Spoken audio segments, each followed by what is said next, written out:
Mga kapuso, malapit na po ang Pasko at naplano nyo na ba ang maihahanda nyo sa Noche Buena? Kung hindi pa po, tamang-tama dahil alamin na po natin ang presyo ng mga paborito nating handa sa pagtutok na ito ni Isay Reyes. Mapa supermarket o palengke man, kumpleto ang mga paninda mula sa iba't ibang klase ng hamon hanggang sa mga pansahog sa fruit salad. Sa palengke, pwedeng bumili ng tingi.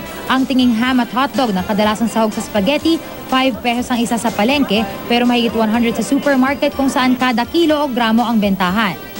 Kung buong hamon naman, 130 hanggang 550 ang kada kilo sa palengke. Sa supermarket, 290 hanggang 500.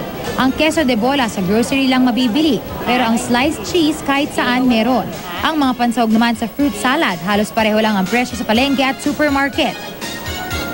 Ang spaghetti, salad noodles at ilan pang pansahog, pwede ring tingi-tingi sa palengke na sa supermarket ay mabibili ng per pack.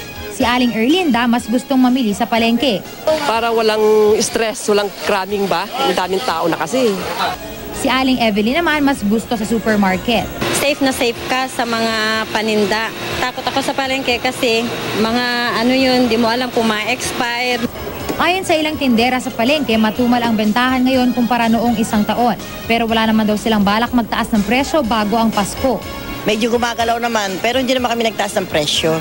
Para naman ng mga mahihirap, kaya rin nilang bilhin.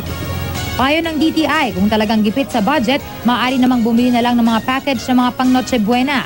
Pero tingnan din muna ang expiration date at nutritional content ng mga produkto. Isay Reyes, Nakatutok, 24 Oras.